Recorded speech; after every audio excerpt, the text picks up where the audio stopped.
Bonjour à toutes et à tous. Merci d'assister aujourd'hui au webinaire IA qui va porter sur le sujet de mon mémoire, la construction d'un modèle de machine learning interprétable pour la tarification en assurance non-vie. J'ai réalisé ce mémoire dans le cadre de mon stage de fin d'études dans le cabinet de conseil Adactis.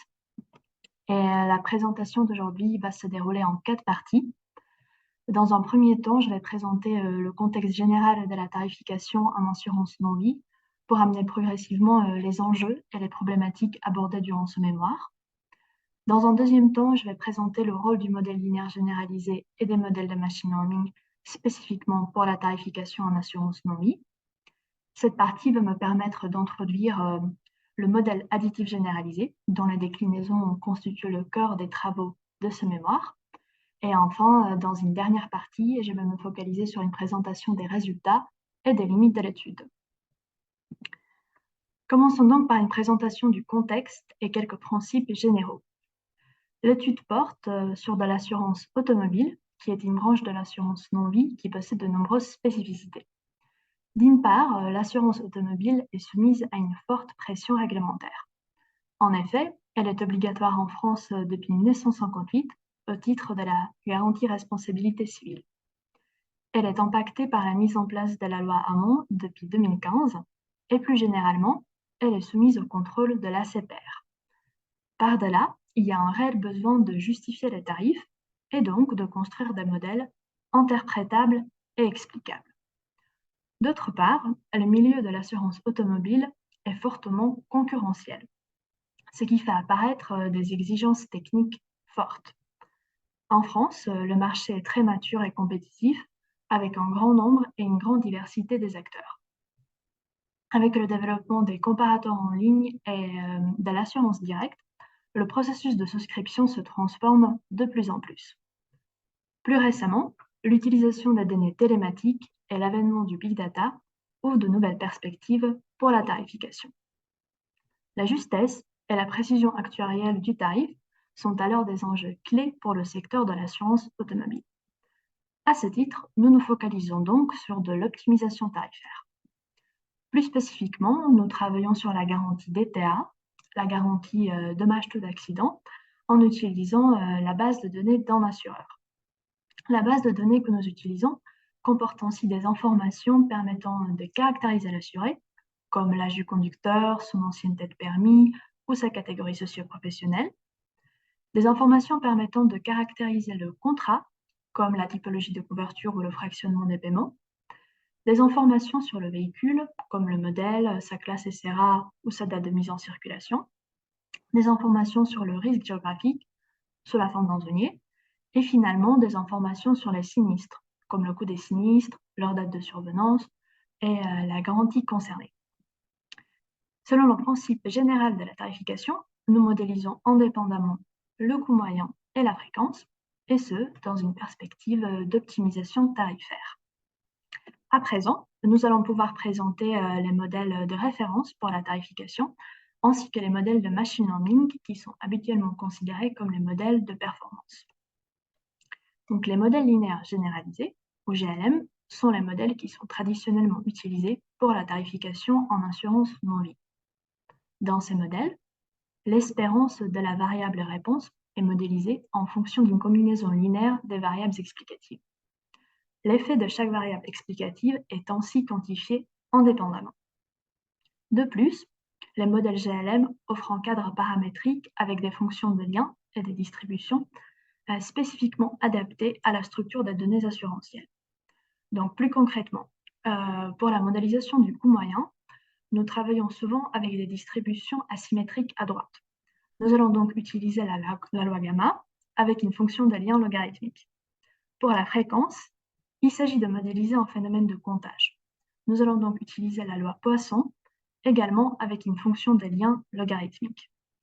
Plus généralement, l'utilisation de la fonction de lien logarithmique permet de construire une grille tarifaire multiplicative, immédiatement interprétable et explicable. Dans les modèles de machine learning, il n'y a plus cette dépendance linéaire entre la variable à expliquer et les variables explicatives. La relation est potentiellement beaucoup plus complexe et elle est basée sur une procédure d'apprentissage plutôt que sur une procédure d'estimation.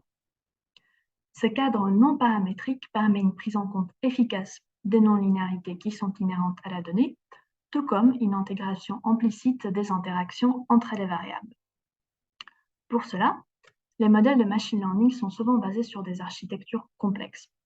Nous pouvons évoquer par exemple des structures arborescentes, avec les arbres de décision et les célèbres algorithmes Random Forest et XGBoost, ou également des structures neuronales. Un principe central en machine learning est l'agrégation des modèles, avec les procédures de bagging et de boosting notamment. Rappelons que dans une procédure de bagging, on met en place un apprentissage indépendant, puis une moyennisation des résultats, tandis que dans une procédure de boosting, il s'agit de mettre en œuvre un apprentissage adaptatif et récursif. Ici, nous pouvons visualiser un exemple de plan de prédiction obtenu pour les variables âge du conducteur et classe de prix du véhicule pour la modélisation du coût moyen par un modèle XGBoost. Nous observons alors une segmentation du risque très précise avec plusieurs zones de coûts élevés correspondant notamment aux jeunes conducteurs possédant une voiture chère. Cependant, le principal défaut de ces modèles est leur manque d'interprétabilité qui les rend inadaptés aux contraintes opérationnelles de la tarification en assurance non-vie. Ces modèles sont alors souvent désignés sous le nom de black box ou boîte noire pour mettre en évidence que leur interprétabilité n'est pas immédiate. Ce n'est qu'une analyse postérieure qui peut les rendre intelligibles. L'objectif de l'étude est alors de se positionner entre les deux paradigmes de modélisation. Entre d'une part les modèles linéaires généralisés, très interprétables mais moins performants, et d'autre part les modèles de machine learning potentiellement très précis, très performants, mais également très peu interprétables. Il s'agit alors de combiner les avantages respectifs de ces deux approches et de proposer un modèle qui puisse être à la fois précis et interprétable. Dit autrement, l'objectif est de construire un modèle de machine learning intrinsèquement interprétable. Pour répondre à cet objectif, nous nous penchons sur le modèle additif généralisé ou modèle GAM.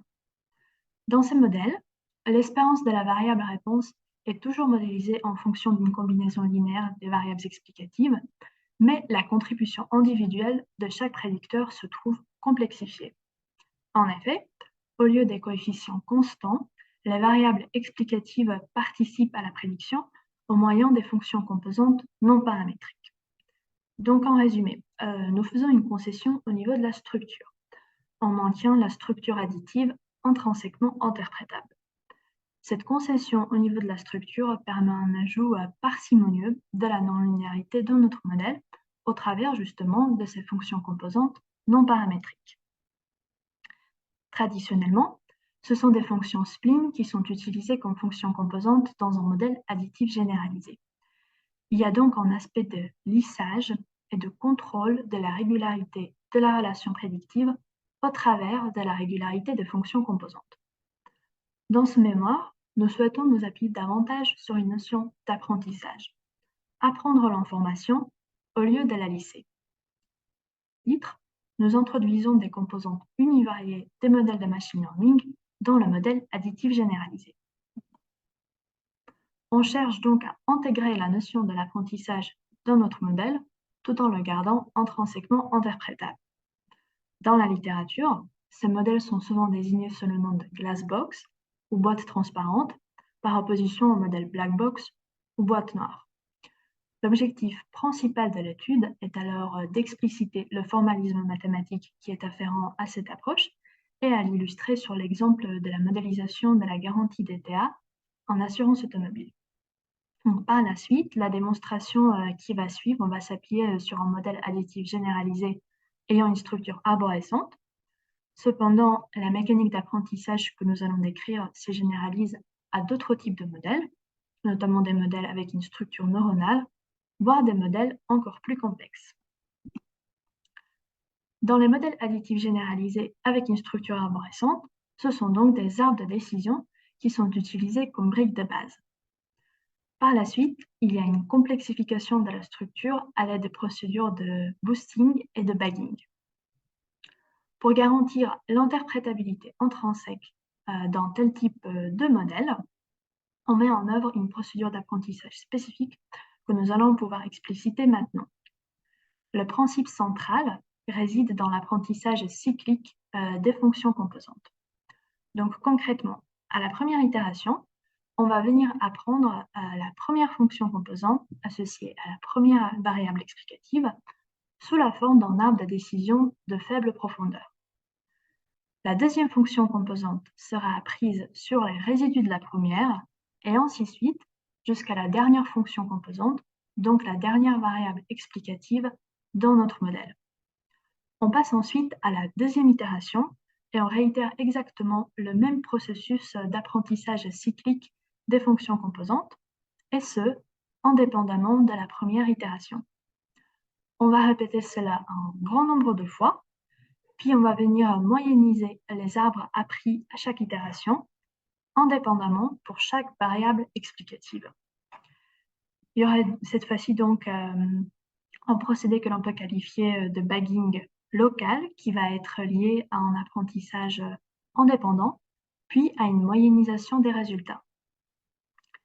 L'agrégation indépendante pour chaque variable explicative est très importante, car c'est elle qui garantit l'interprétabilité intrinsèque de notre modèle. Finalement, la procédure de boosting et de bagging local va être répétée plusieurs fois. Il y aurait donc cette fois-ci une procédure que l'on peut qualifier de bagging global, qui va venir compléter le modèle pour plus de robustesse. Depuis plusieurs années, la communauté scientifique montre un intérêt croissant pour les questions d'interprétabilité. La confiance, l'informativité et une prise de décision juste et éthique sont des enjeux clés pour le secteur de la finance, de la santé et de l'assurance. À ce titre, il est intéressant de positionner le modèle Glassbox par rapport aux méthodes d'interprétabilité déjà existantes. Rappelons que ces dernières peuvent être classées selon 3 axes.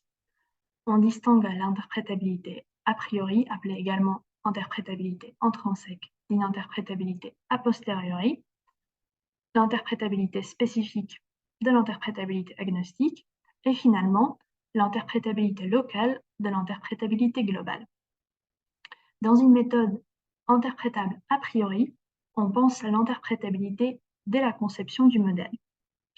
Le modèle étant considéré comme intrinsèquement interprétable sont alors souvent des modèles simples, comme les modèles linéaires généralisés ou les arbres de décision de faible profondeur. Dans une méthode interprétable a posteriori, on cherche à gagner de la visibilité sur le fonctionnement des modèles complexes, et ce, une fois qu'ils ont été ajustés. Une interprétation spécifique est quant à elle entièrement liée au modèle, tandis qu'une interprétation agnostique est indépendante de la modélisation choisie. À ce titre, nous pouvons distinguer par exemple une importance des variables spécifiques d'une importance des variables agnostiques.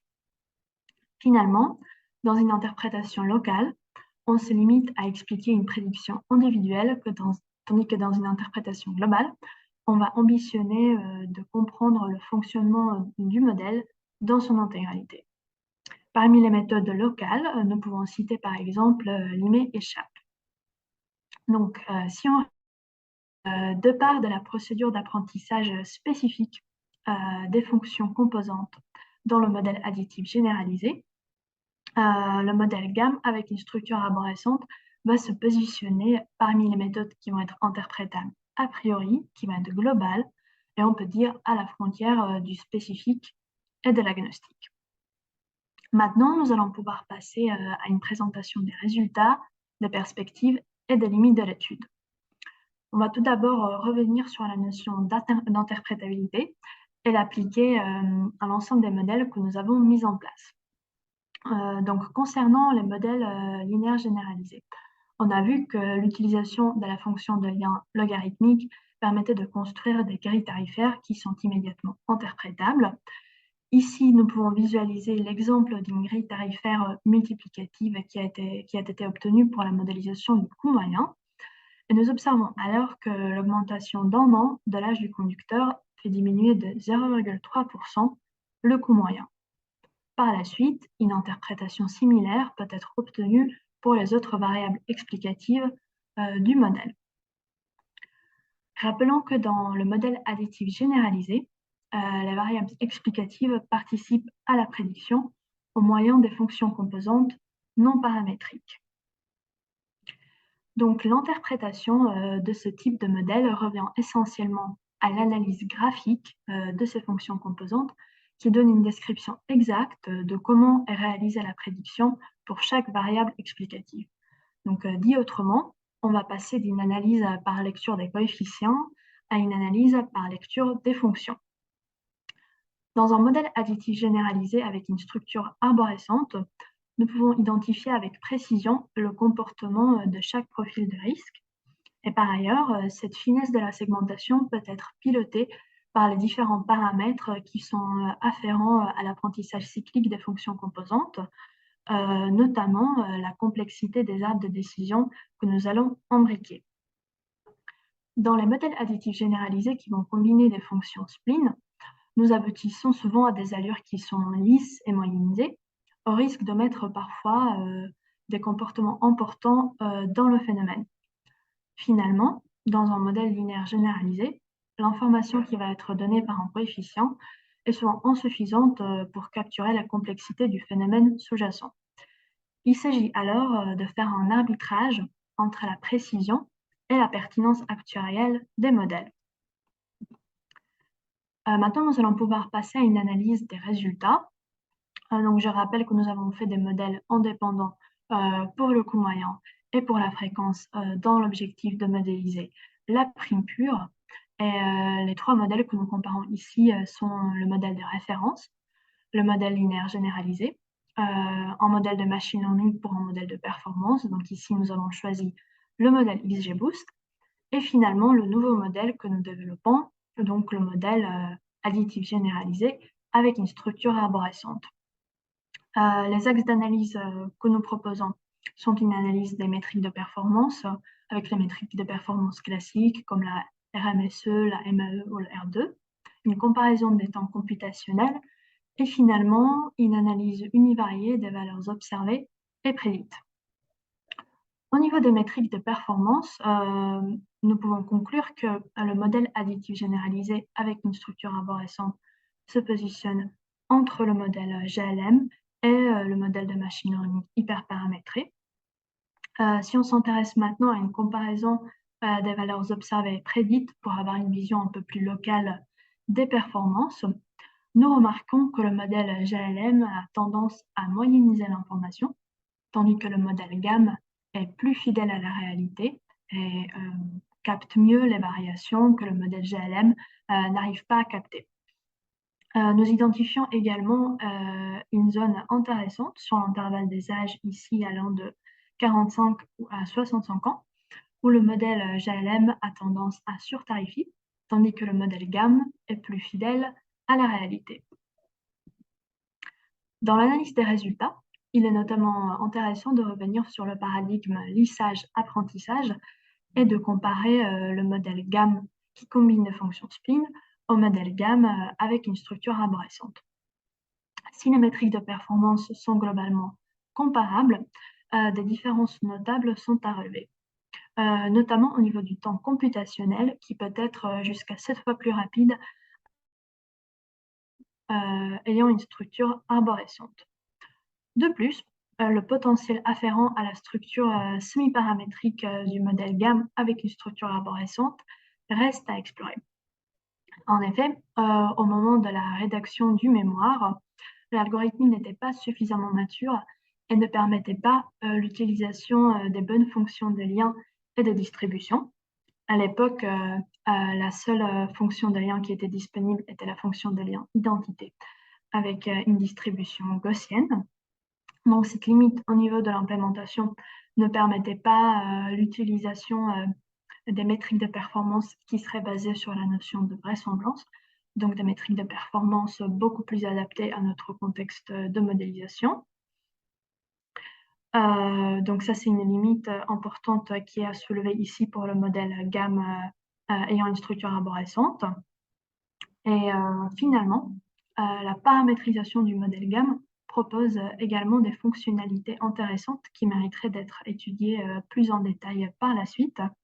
Je pense notamment au taux d'apprentissage dans la procédure de boosting, qui permet une prise en compte de l'ordre dans lequel les variables explicatives ou les fonctions composantes sont apprises. Donc potentiellement une prise en compte des relations de causalité entre les variables du modèle. Donc ici, nous avons représenté un exemple d'une chaîne de causalité pour l'apprentissage de l'effet de l'âge. On commencerait ici par apprendre l'effet principal, qui peut être donné par la variable âge du conducteur, et par la suite les informations de détail, comme l'expérience de conduite ou l'expérience d'assurance, qui peuvent être reconstituées à partir des variables comme ancienneté de permis ou nombre de mois d'assurance, par exemple. Pour aller plus loin dans l'analyse des résultats et identifier les écarts de prédiction entre les modèles, nous avons également proposé une variable delta qui correspond au quotient de la prime qui va être prédite par le modèle GAM par la prime prédite par le modèle GLM. Donc si la valeur de delta est strictement supérieure à 1, nous savons alors que le modèle GAM surtarifie par rapport au modèle GLM. Si delta est strictement inférieur à 1, c'est alors que le modèle sous-tarifie. Et si delta vaut 1, les deux modèles proposent le même niveau de tarification. Donc, nous commençons l'analyse par une approche descriptive et nous comparons les différentes distributions en fonction de delta. Ici, nous avons l'exemple de la variable ancienneté de permis et nous remarquons alors que le modèle GAM a tendance à surtarifer sur les profils des jeunes conducteurs, tandis qu'il a tendance à sous-tarifer sur les profils des conducteurs un peu plus âgés, jusqu'à 40 à 50 ans environ. Par la suite, dans un début d'une analyse explicative, nous allons venir segmenter les écarts de prédiction entre les modèles à l'aide d'un arbre de décision et nous allons identifier les variables les plus discriminantes. Une analyse détaillée des résultats montre alors que le modèle GAM a une compréhension du risque qui va être différente, en particulier pour les jeunes conducteurs et pour les conducteurs âgés de 40 à 50 ans environ. Donc, à présent, nous allons pouvoir conclure. Dans cette étude, nous avons cherché à proposer une vision plus inclusive et collaborative entre les modèles linéaires généralisés et les modèles de machine learning. Nous avons construit un modèle qui intègre la notion de l'apprentissage tout en restant intrinsèquement interprétable. Pour cela, nous avons combiné des composantes univariées des modèles de machine learning à l'intérieur d'une structure additive. Et nous avons vu que ce type de modélisation donnait quelques premiers résultats intéressants pour la modélisation de la garantie DTA en assurance automobile. Pour avoir une meilleure adaptation à la structure des données assurantielles, nous avons également proposé des approches correctives, une approche ex ante et une approche ex post. Je n'ai pas insisté sur ce point durant cette présentation, mais il sera possible d'y revenir au moment des questions si besoin. Nous avons également proposé des indicateurs permettant une qualification et une quantification des écarts de prédiction entre les modèles. Et nous avons ainsi amorcé une étude des profils intéressants pour l'assureur. Des limites sont à relever cependant. Concernant le modèle GAM avec une structure arborescente, il s'agit essentiellement de l'utilisation des bonnes fonctions et de distribution adaptées à la structure des données assurantielles. Nous avons également parlé de la calibration de l'ordre d'apprentissage des variables explicatives pour une meilleure prise en compte des potentiels effets de causalité entre les variables.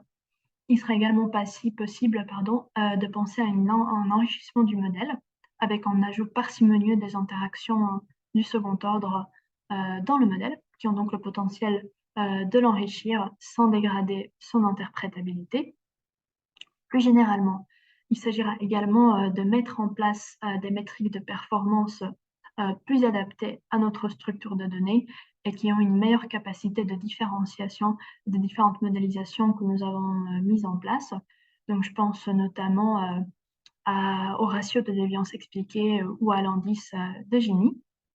Il serait également important de réfléchir par la suite sur la création de nouveaux indicateurs permettant une quantification et une qualification des écarts de prédiction entre les modèles, encore plus efficace que ce que l'on a maintenant.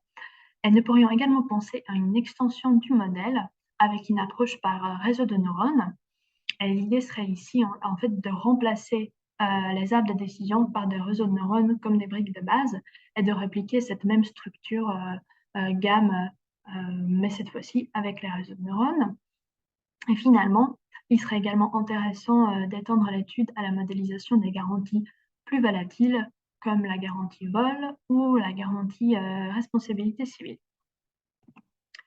Donc, depuis la fin du mémoire, il y a eu quelques évolutions qui me semblent importantes à mentionner. Donc essentiellement concernant l'implémentation de ce modèle GAM avec une structure arborescente. Donc, dans le package interpret-ML qui permet donc à l'implémentation de l'algorithme, de nouvelles fonctions de liens ont été ajoutées, notamment la fonction de lien logarithmique qui nous intéresse. C'est le cas également pour les fonctions objectifs. Nous avons maintenant à disposition la déviance Poisson et la déviance gamma. Donc, ceci répond à la limite principale du mémoire. À l'heure actuelle, on est en mesure d'utiliser un paramétrage correct pour notre modèle. Et finalement, une nouvelle interface de modélisation est maintenant disponible qui permet à l'utilisateur de retoucher son modèle en fonction de son expérience métier. Donc, en fait, il a la possibilité de visualiser chacune des fonctions composantes de son modèle et de modifier la fonction composante sur des intervalles qu'il souhaite en fonction de son expérience, de son expertise. Donc, il peut par exemple imposer des contraintes de monotonie sur certains intervalles grâce à une régression isotonique.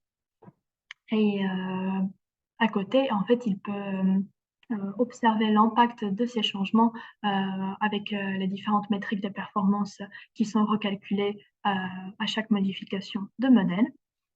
Et ces changements-là peuvent également être historisés, ce qui favorise encore une fois la transparence et l'interprétabilité de la modélisation.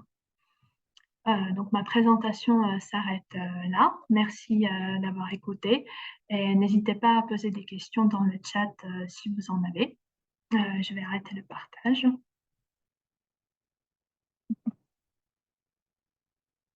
Je vais pouvoir regarder les questions.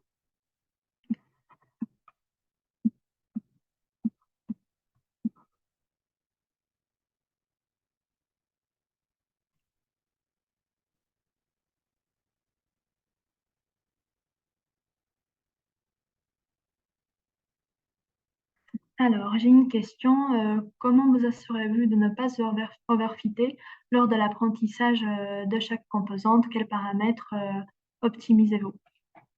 Donc, en effet, il y a de nombreux paramètres qui sont à optimiser lors de l'apprentissage des fonctions composantes. Il s'agit des paramètres qui sont vraiment afférents aux arbres de décision. Donc, ça peut être le nombre de feuilles dans notre arbre, la profondeur des arbres, vraiment des paramètres qui vont être spécifiques aux structures arborescentes. Ce sont également des paramètres qui vont être spécifiques au boosting. Donc, des paramètres comme le taux d'apprentissage qui va s'assurer que la procédure d'apprentissage est plus ou moins conservatrice et qui est en lien avec ces liens de causalité dont j'ai parlé. Il y a également le nombre d'itérations qui vont être effectuées et de même ensuite pour la procédure de bagging. En fait, il y a un peu trois composantes qu'il faut regarder en même temps. Les composantes qui vont être relatifs aux arbres de décision, les paramètres relatifs au boosting et les paramètres relatifs au bagging. Et on optimise ces trois types de paramètres. Et comment je m'en assure? Je compare mon train et mon test et je vérifie que mes métriques de performance ne se dégradent pas et sont globalement comparables entre mon train et mon test. Ensuite, les compléments sur l'approche ex-ante et ex-post. Alors, ces approches-là ont été mises en place pour du coup combler le fait que l'algorithme n'était pas suffisamment mature à l'époque et j'avais pas la possibilité d'utiliser les bonnes fonctions de lien et de distribution. Donc, dans l'approche exemptée, l'idée, c'était de changer en fait de cible de prédiction. Et au lieu de prédire, par exemple, le coût moyen, nous avons prédit le logarithme du coût moyen. Nous avons appliqué des correctifs par la suite. Donc ça, c'était la première idée.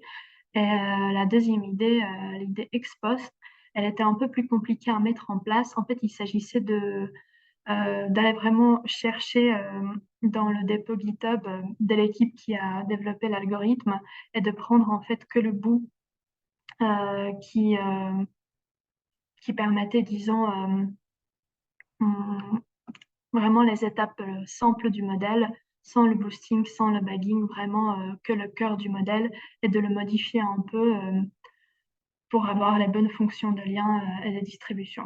Donc en fait, le bout qui permettait de faire ça s'appelle Cyclic Boosting Machine et celui-là était plus adapté à la modélisation. Mais il y a eu quelques soucis au niveau de l'implémentation, c'était pas vraiment évident à faire.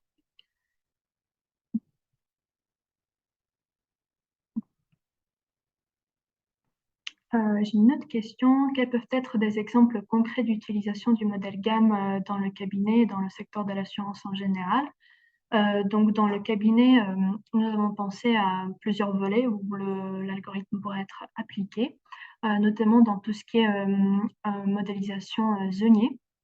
Donc, au moment où on va venir apprendre l'effet géographique, donc ça permettrait d'avoir un modèle qui va être vraiment interprétable du début jusqu'à la fin et performant en même temps. Donc, il y a cette première composante de Zonier. Et nous avons également pensé à l'appliquer dans le cadre de notre solution de tarification à l'adresse, la solution Shop. Donc là, nous avons également des idées où le modèle GAM pourrait servir. Des différences du modèle GAM par rapport à un modèle GAM classique.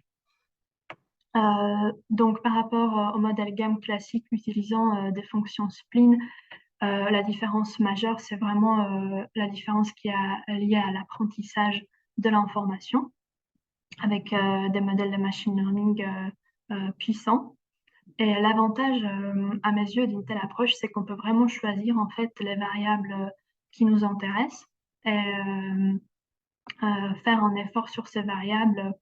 Par exemple, si on souhaite avoir une information très précise sur l'âge du conducteur, on peut penser à fitter un modèle gamme plutôt complexe, plutôt très précis, mais au contraire, proposer une allure plutôt moyennisée sur une autre variable. En fait, on a vraiment cette possibilité de calibrer comme on le souhaite et de développer de la finesse où ça nous intéresse. Et je pense que ça, c'est un avantage par rapport au modèle gamme spleen classique.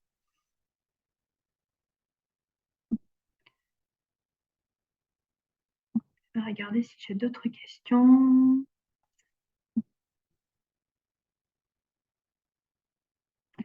Avez-vous regardé l'amélioration de performance en termes de Gini? Non, je n'ai pas regardé et c'est effectivement l'une des limites du modèle.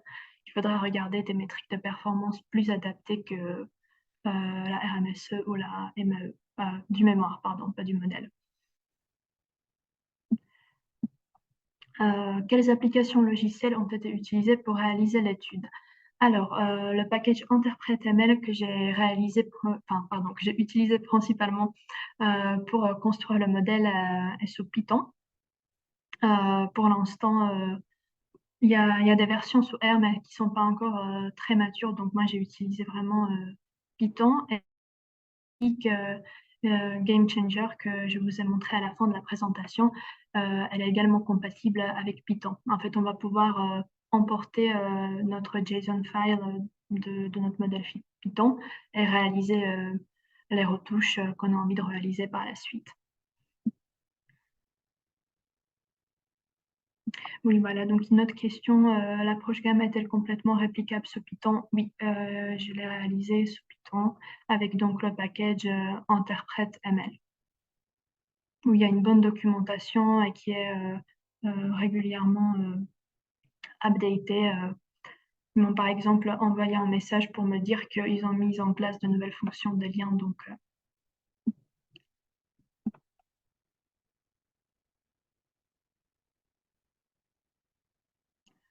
Y a-t-il une fonction de perte globale en modèle ensembliste? Oui, donc la fonction de perte, ça va être la fonction qui va être liée du coup à la distribution des données. Donc ici, la fonction de perte que nous allons pouvoir choisir maintenant pour la modélisation du coût moyen, ça va être justement la déviance gamma. Pour la modélisation de la fréquence de la déviance Poisson, on va pouvoir s'adapter en fonction du coup de notre jeu de données. Et il y a d'autres fonctions de perte qui sont disponibles maintenant. Il y a également une possibilité d'adapter le modèle GAM au cadre de la classification. En fait, le package, il a vraiment beaucoup évolué en un an. Donc maintenant, on peut faire toutes sortes de modélisations différentes.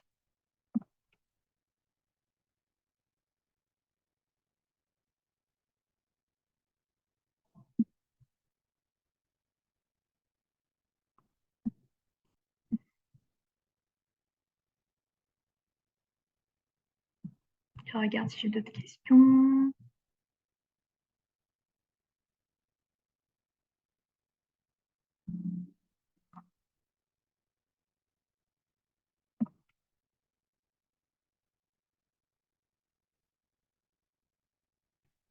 Comment la solution s'applique-t-elle sur les variables catégorielles?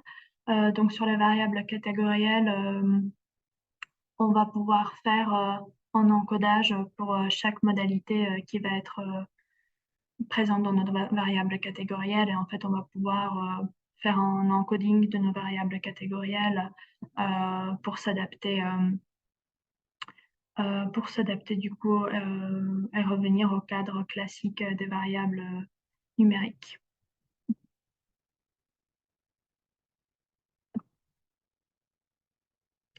Qu'avez-vous mis en place pour limiter le surapprentissage pour le modèle GAM?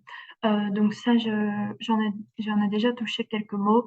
Ce sera les différents paramètres en fait qui vont être relatifs à l'apprentissage des fonctions composantes.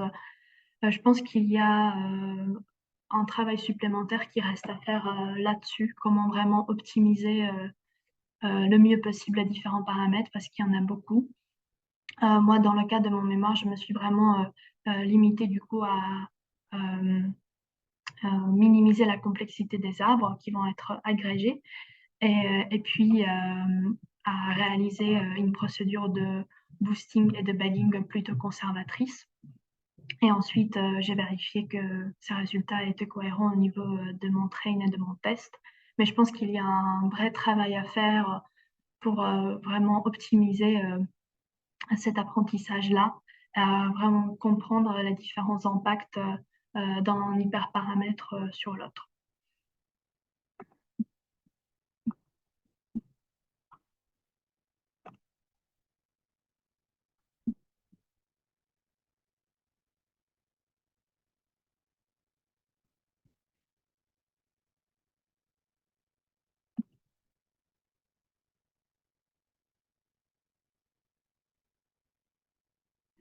J'ai une autre question. Avez-vous pensé à modéliser le coût directement par une fonction coût annuel afin de prendre en compte la dépendance entre fréquence et coût moyen, fonction de Tweedy? Non, je n'ai pas réalisé cette approche-là, mais je pense qu'il sera possible de le faire actuellement avec la nouvelle version du package interprète ML qui propose également une fonction objective Tweedy. Donc, l'approche sera possible maintenant.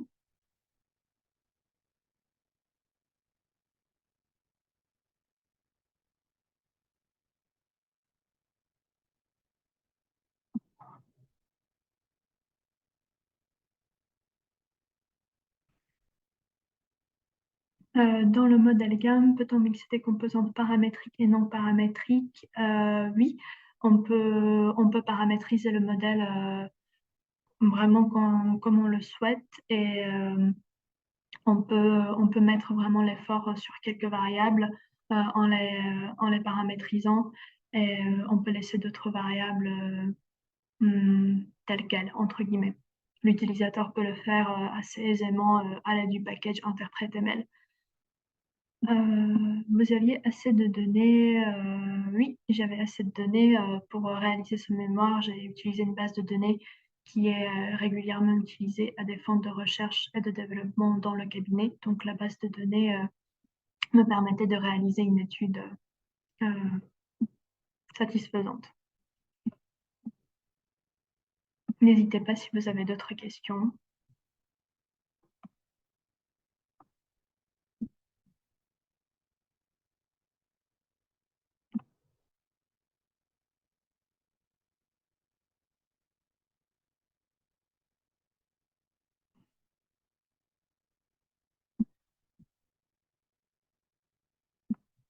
Alors, j'ai une autre question.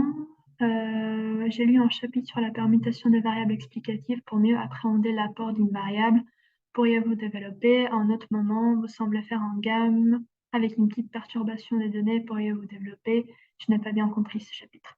Alors, en fait, le chapitre sur la permutation des variables explicatives était là pour illustrer justement les différentes méthodes d'interprétabilité qu'on a à disposition. Et la permutation des valeurs d'une variable est une méthode classique pour mesurer l'importance, une méthode agnostique. Et c'était juste pour illustrer cette méthode-là et la mentionner dans mon mémoire. Et sinon, au niveau du gamme, effectivement, en fait, une petite perturbation de l'échantillon sur lequel notre modèle va apprendre est possible à réaliser à l'intérieur de l'apprentissage. C'est encore un autre paramètre qui peut être optimisé. En fait, l'idée, c'est de forcer l'algorithme à apprendre sur un échantillon qui va être légèrement différent de l'échantillon précédent, ce qui va augmenter en fait la variabilité et aider par la suite le modèle à mieux généraliser. Donc ça, c'est un autre hyperparamètre qui peut être optimisé. On peut dire par exemple qu'à l'itération 1, en fait, le modèle il va apprendre sur 80% des données, et à l'itération 2 sur 100% des données. Et comme ça, en fait, chaque itération, elle va être un tout petit peu différente de l'itération précédente. Donc, on peut jouer là-dessus. J'avoue que dans le cas du mémoire, je l'ai juste mentionné comme une possibilité, mais j'ai pas vraiment exploré tout, tous les tenants et les aboutissants de cette approche. Parce qu'encore une fois, ça complexifie par la suite les processus de boosting et de bagging. Donc, j'avais pas suffisamment de recul pour tester tout ça. Je regarde s'il y a d'autres questions. Pas pour l'instant.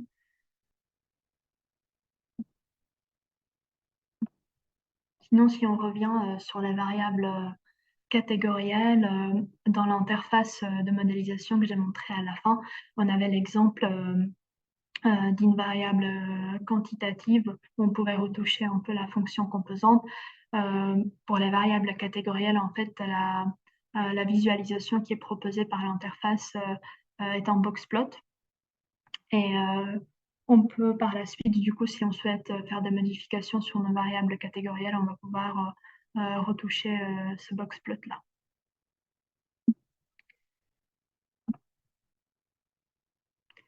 Est-ce que vous avez fait appel à de l'oversampling ou du undersampling? Avez-vous eu des données équilibrées? Donc non, je n'ai pas utilisé ces approches-là. Et pour la modélisation du coût moyen, il n'y avait pas vraiment eu de soucis. Et pour la modélisation de la fréquence, en fait, vu qu'il y avait vraiment cette limite avec la fonction de lien et la distribution, je n'ai pas vraiment cherché à rééquilibrer les données. J'ai vraiment pris du coup les données qui ont été fournies et j'ai bien explicité qu'il y avait cette limite-là au niveau du modèle, mais je pense qu'il serait intéressant de le faire une fois que du coup maintenant on a tout ce qu'il nous faut dans le package.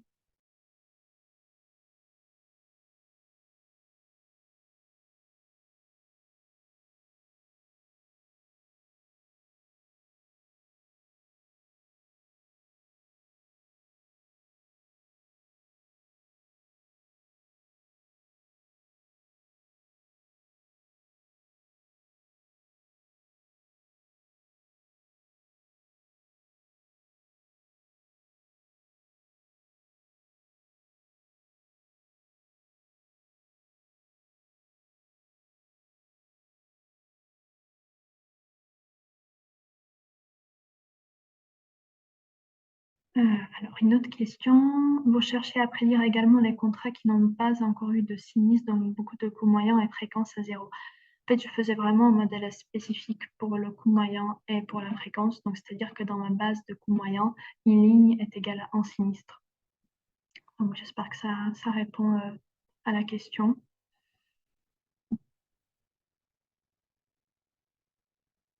On va encore laisser quelques petites minutes pour les questions.